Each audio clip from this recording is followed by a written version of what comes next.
Welcome to She Can and She Will. My name is Marianne Brown, also known as the Country Mompreneur. I'm joined by my co-host, Disa McAllister. We are moms, work-from-home experts, and queens at helping women take control of their lives. On this show, you will learn from us as well as other women who kick butt in their lives and want to help you do the same. So sit back and get ready for some fun. Today, we're going to be talking to Linda Lederman. And what is she, Disa? Oh, she is a mad cooking woman. Yes. I was going to try to make you say what she is. We're going to have her describe everything that she is today on today's call because she is amazing. That's what we have to say. Yeah. I'm excited about this call today. She's going to be fun. Yeah, she seems like a lot of fun. Awesome, you guys. This is going to be a good one. Stay tuned. So how do you get through your day? Between work, your family, and all the in-betweens, who has the time to connect with others who face your similar struggles? Join us at our monthly Women Helping Women virtual networking sessions to make connections with other women who face your same struggles. Make new contacts, whether you are looking for business connections, accountability partners, or to build relationships. If you've never joined a virtual networking session, it's very laid back and we try to make it fun for all who attend. We ask you share your name, what you do for a living, and what you're looking to get out of the session. We encourage people with like interests to share their contact info to connect once the session is over. This is a great opportunity to build bonds with new people who you never would have met in your day-to-day life. So whether you're looking to make professional connections or looking to find some new friends, sign up for our next session. Find more information at thecountrymompreneur.com. So today we are being joined by Linda Lederman, and she is going to tell us all about everything that she does and everything she can offer to help you guys with today. Thank you for joining us today, Linda, first of all. Thanks for having me. I'm happy to be here. Yay. So first, tell us about you. Tell us how you got to where you are today. Absolutely. So I'm a lawyer by profession, had my kids late in life and decided I needed to take some time to enjoy them. Right. And when they were very little, they would have play dates and sleepovers and all that wonderful stuff. And their friends would come over and we'd have dinner and their friends would say things like, "My mom doesn't cook like this. We don't play games at the table. We don't have any fun when we eat. Teacher, please." So, that's how the idea was born. And now I own a business called Balaboosta's Secret. And Balaboosta is a Yiddish term for a woman who makes a fine home. And my fine home is the anti-Martha Stewart. You know, it's not, wait, you need a coaster for your glass kind of home. It's the kind of home where everybody wants to be. You want your family there. They want to actually be there. Your friends want to be there. And most importantly, your kids want their friends to be there, because anybody who's a parent knows it's so important to know what's going on with your kids' lives and with their friends' lives. So what I do is I teach busy moms, and we are all busy moms, how to meal plan, prep, cook, and then serve dinner with fun and games at the dinner table. And I saw on your website that you said you used to be a horrible cook. I can relate to that. There was a story that my family can not let go, where once I may have made cake using salt instead of sugar. So, it's cool that you work with even the enabled, like people like myself. And what is it that you do? Like how do you help people? Okay, well, I will say I am happy to admit that not only was I a terrible cook as a teenager, but I was actually banned from cooking in my house. And what happens to a lot of us, and moms included, is they have what they call, not what I call, a failure of a meal or something. And then they say, "I'm no good." And then they just go to the bare minimum, the takeouts, the frozen foods, and they never recover from that failure. When I was a terrible cook, I said, "Game on," because I'm not one for defeat. And I Right. said, okay, well, I'm going to teach myself what I need. So I will be the go-to. At the time I was a teen. So my friends want to come over. And then as I grew older, I just wanted to make it right because I love that laughter, that warmth in your house when people are enjoying themselves. And I think it's so crucial for both yourself, your family life, and for your kids to not only see, but to learn how to emulate for their own lives as they get older. So what I do is I like to work one-on-one with my clients because everybody's at a different spot and there's no one size fits all for everybody. Don't believe those manufacturers who say there is. But everybody has some really, really basic skills. And if they don't, I can help them even learn how to boil water. But what we do is we look at where they are, where they need to go, and how to get there. And we start off with really simple things like, what do you know how to do? You know, if you're a really, really basic cook, you can boil water, you can make pasta. So let's talk about the ways you can make your pasta interesting so you're not eating the same dish every day. So we talk about things like, what should you have in your pantry, in your refrigerator, your freezer? What should you have? What do you need? And then most importantly, how to use it all. Because sometimes we buy something and we say, oh yeah, this recipe is going to be great. And you buy this ingredient and it's, for all you know, it's the only ingredient that on the planet that's ever used in that one recipe. And then a couple weeks later, you even forget the recipe you used it in. And now you got stuff on your shelf and you're going, I don't know what it is. I don't know where I used it and I don't know how to use it somewhere else. So we try to cover all those bases because that's a huge money suck and a huge food waste and a huge waste of valuable shelf space because our kitchen sizes are not unlimited. Yeah. So we start from there. What are your staples? What do you need? How do you need to use them? Then we look at things like, well, what do you like to eat? You know, not necessarily what you know how to cook, but what do you like to eat? Do you have people who have different food preferences in your family? Do they have different food needs? Maybe somebody's diabetic. Maybe somebody's going keto. Maybe somebody wants to be a vegetarian or a vegan. So I can cover all those different food categories with you. And we'll go through and we'll either look at the recipes you have. I can teach you recipes you don't have. And what I like to do is teach you how to save time in the kitchen because busy moms to a one say, I have no time to make a meal. And truthfully, you actually do if you know how to do it right. And you can make a really delicious, healthy meal in the same time it takes you to call for takeout and get it delivered. So I try to teach moms those tricks because there's nothing like a home cooked meal. You know, even if my mom was a terrible cook, but we loved sitting at the dinner table because we had fun. And what I tell a lot of people is, you know, you may have a picky eater, but if you're having fun at the dinner table, your kids are going to want to be there and they're going to eat what you put in front of them. You don't have to make 50 different main courses for 50 different taste buds because who the heck wants to do that? Absolutely nobody on this planet. No. So I teach them how to do all those things. And I also teach them how to repurpose their leftovers because truthfully, nobody wants Taco Tuesdays on Wednesday, Thursday, and Friday. That's true. And I like the fact that you said that you'll like find out what's in the pantry and work with it. Cause I have fish oil that I bought for a recipe once and I don't know what to do with it now. I'm like, I bought it. It's sitting there.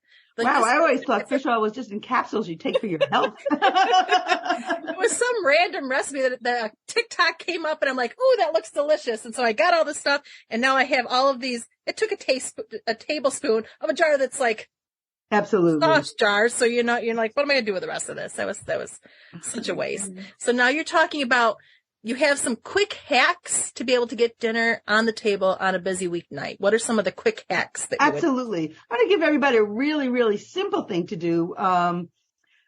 Everybody feels that they have to eat salads. Nobody wants to make a salad because it takes so long and it goes bad in 2 days. What is the point? You know, I mean, you want to make it worth your while. So I'm going to start off with a really easy salad tip. Okay. Because then you can use your salad in many things and I'll go on to a little bit of things afterwards, but take a big Tupperware or whatever kind of containers you like to use, line it with paper towels. Put your salad ingredients in it. Do not put cucumbers. Do not put tomatoes in it because those are water-based vegetables. But you can put in your sliced carrots if you use purple cabbage, celery, carrots, whatever you like. Put it all in your container with paper towels on the bottom. Put paper towels on top and put a cover on it. And that salad's going to stay in your refrigerator fresh for an entire week. A week. Wow. Now, what are you going to do with that? I'll tell you what you're going to do. On those Taco Tuesdays, instead of slicing all those, the lettuces and the tomatoes and everything else, take that salad. It's already made. Put it on your platter for your kids to make their own tacos with. Saves you a lot of time. You have to make your kids lunch the next day. You take the leftover taco meat, put it on salad, put it in a container. They've got lunch. You can use that salad. You make a roast chicken one night. Make enough so you have it for a second night, because you don't want to be cooking every single night from scratch. Take out the salad. Now you can make like a Buddha bowl and get a really interesting salad dressing that you made. You've got the salad. You've got your protein from the night before, your leftover roasted chicken. Put a new kind of dressing on it. It's going to taste very different than how you used that chicken the night before, and it's going to be healthy. So I teach, and that's just a real small example. I mean, there's many ways you can batch cook where you make a lot of one of your ingredients so you have leftovers for the week, and then you repurpose it a different way on another day. So one of the things my kids really like are spicy Asian meatballs. And you can make it with turkey meat, you can make it with ground pork, you can make it with chicken, you can make it with beef. Don't think tofu would work really well on it because it's not going to stick together. But I make those meatballs. They come together in less than 15 minutes, and I bake them on a sheet pan because I don't want to clean the splatter. I mean, whatever you can do to make your life easier, do it to make your life easier. So I make these wonderful spicy Asian meatballs. So for dinner number one, let's say I had a side dish of rice and I sauteed bok choy in garlic and soy sauce and sesame oil or something. That dinner came together in 20 minutes, tops, really easy. But let's say I made a whole bunch of those meatballs because I don't want it to cook again, let's say 2 nights later.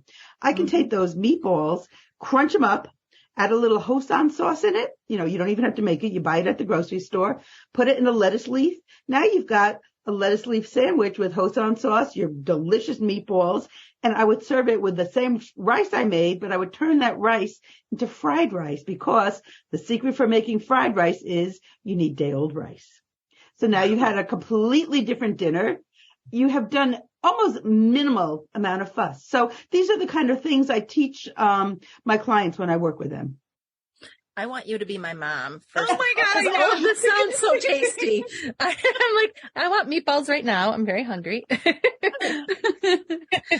right. So I'm a horrible cook, and it really stresses me out. Like anytime that there's around a meal and we don't have a takeout place, like I start stressing out before we even think about dinner. So by the time I've ruined dinner and burned some stuff and put everything together and got to the table, I'm pretty capacitated out, and I'm in my own head, and we sit down and now the kids are ready to eat and they're like, happy, but I'm kind of bringing the mood down. How do you get past the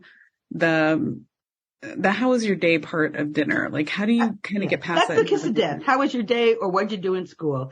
Boom, you're going to get a one-word answer, and you're going to sit there and you're going to be miserable because, you finally got dinner on the table. You want to enjoy it and nobody's even talking to you. It's miserable, absolutely miserable. So one of the things I used to do when I was single and I would have friends over, I would always think of, well, what can we talk about? I kind of think about that a little bit in advance. So I'll have conversation topics. And so when you're sitting down with your family, come prepared with a couple of things. So there's a zillion ways to do it. And some of it depends on the age of your kids. But here's a couple of ideas. There is an absolutely stupid food holiday every day of the year. So if you know what that food holiday is, you can either A, make your dinner around that idiot holiday, or B, come up with some conversation about that holiday. And I'm going to give you an example. So there was a town in California that had an advertising agency, and they had on top of their building this humongous statue, body of a man and a chicken head. And it was called Chicken Boy. Hideous. It was just hideous. And everybody in the town loved it. And fast forward many years, the advertising agency moved. The new owners of the building wanted to get rid of the stupid Chicken Boy. And the town said, no, we love Chicken Boy. And they took the townspeople raised money to save the statue, put it in a park, and they made Chicken Boy Day. So when Chicken Boy Day comes around, you can make a chicken dinner, however easy as you want. And, there's a million ways to do it. But when you sit at the table, you can tell the story of Chicken Boy, and you can say things like, well, if you were half human and half animal, what would you be? Why? Would you have Yeah. any superpowers? Or what's a toy that you have now that you want to save for your kids in the future? I mean, there's so many ways to take this conversation. And now you're getting to really actually know who your kids are, because now they're speaking from an unthreatened point, because mom's not going to criticize me because I didn't do anything in school today, to a point where they want to share what they're thinking, and they get to be creative, and they get to have fun. So that's one example. You can do Mad Libs at your table, depending on how old your kids are, which are tremendous fun. You don't even have to think. Just tell them. And if they're too young for a person, place, or thing for a noun, you say, give me a person, place, or thing, or give me a word that has, action in it, for a verb. So you don't have to use the words, but the script is right there for you. Let them give you ideas, and you can fill it out. So we've been playing games with my kids at the table forever.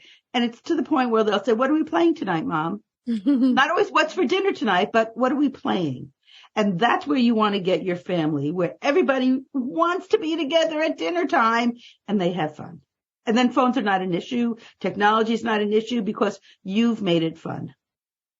I like it. I love it. So I have a question around your website. Sure. So very first page, I see a lot of delicious looking recipes, and I want to make the mahi mahi with the chili lime sauce because that looks delicious. Mm-hmm. But so now when people want to work with you to start the meal planning and sign up with you under Work With Me, how do they get started? Like what, besides, like you said, you'll raid their pantry and all of that. They come on and do they do like an intro where you talk to them and say, okay, yeah, I can't help you. Absolutely. What will happen if, you can pick out how many sessions you want to work with me for. And then before we start working, I'll send you out a questionnaire, or we can do a Zoom call. Well, tell me where you are. Tell me what you like. Tell me what you don't like. Tell me what you think your issues are, and tell me where you want to be. What will success look like for you after we work together? And you work with them not just on the meal planning, but also coaching them through getting the conversation flowing. Oh, absolutely. It's all, I view meal planning, or I do what I do, as really a holistic approach to your family life and your family happiness. Because, the studies show that people who have a sit-down family meal, and listen, I live in the real world, and my kids have 50 million schedules, and I'm all over the damn place. So realistically, you don't have to do this every single night. And maybe Sunday breakfast works best for you, but you have to find out what works for you. And the studies show that when kids have a sit-down family meal, they do better in school. They're less likely to use illegal substances. They have better social skills, better communication skills, and the happiness quotient of your family goes off the roof. So why wouldn't you want to do that? And it doesn't have to be a monumental task. I mean, I tell people that wonderful dinners don't have to be complex to be fantastic. And they can be super flavorful and super enjoyable, and they don't have to make you a slave in your kitchen. You can do sheet pan dinners where you cook everything on one sheet pan. So cleanup is simple, dinner's delicious, and everybody's happy. Oh man, I love this so much. I'm actually, I've got a horrible history with food, and I'm watching my anxieties and my tendencies come out in my kids back. And the only thing I can think to do about that is to talk about it. Why aren't we doing, and it's making it worse. And I just like this approach so much better. We're just, and if you model it, one of the things that bugs the bejeebies out of me, and I don't know what I'm allowed to say, so I have to say, no, you're fine. One of the things that really gets me is that, and no reflection on you, but people don't know how to cook, and that's fine. I understand that. But then they don't model it for their kids. So they're passing down to their kids the lack of cooking, the lack of healthy eating, the lack of socialization. And there's nothing wrong with you failing. Everybody screws up something multiple times in their life. I mean, and if you can show your kids, yeah, I screwed up, but we're all going to survive, it's going to also teach them a valuable lesson. So one of the things I do, and I'm always creating something in the kitchen, and some are winners, and clearly some are not going to be winners. But what I do with my family, first thing I say, if I'm doing something different, I'd say it's a thumbs up or a thumbs down. If I get up a thumbs up, I go, whoa, today is a banner day, and everybody starts off on the right foot. If I get a mediocre or a thumbs down, I don't say I'm a failure. I don't say this stinks. I say, okay, well, what could I do differently about it to make it better next time? So now you're making your family think about, well, what kind of taste do I like? What flavors do I want to see? How do I like something cooked?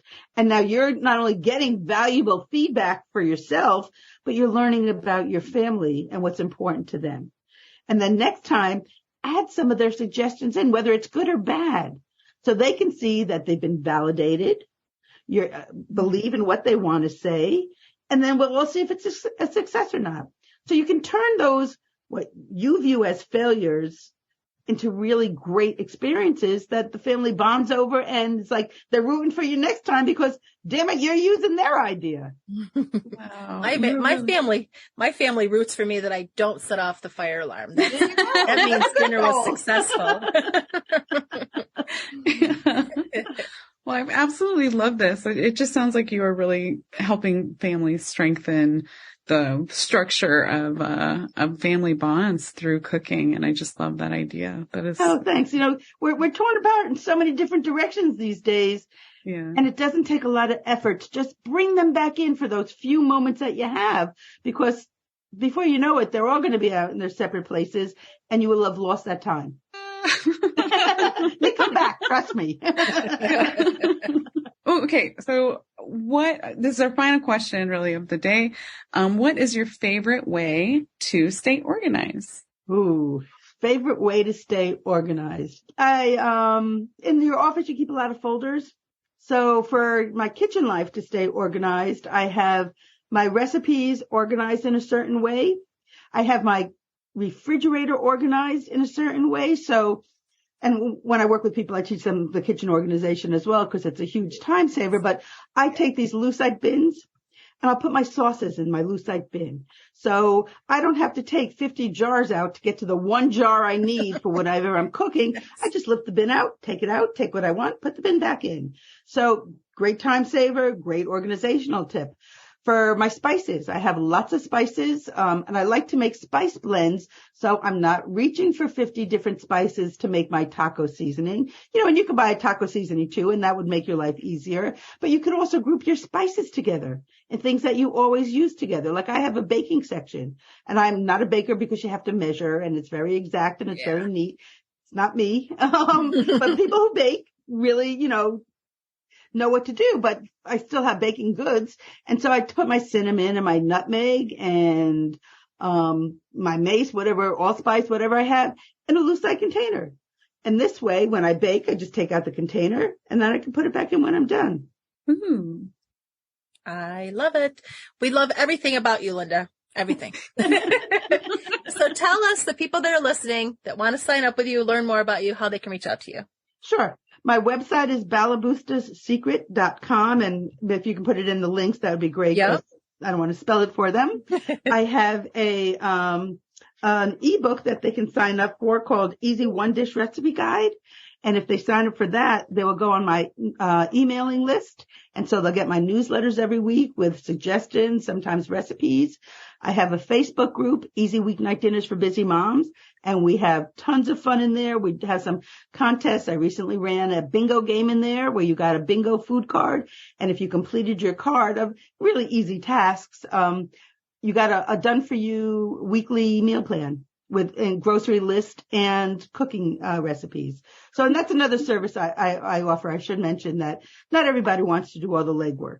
So if you don't want to do the legwork, I do have a service where I can do your meal plan, your grocery list, and your recipes. And I can accommodate any kind of diet that you have or your family needs. So that's another option. But if you get on my mailing list, you'll get all my goodies. You'll see my contests.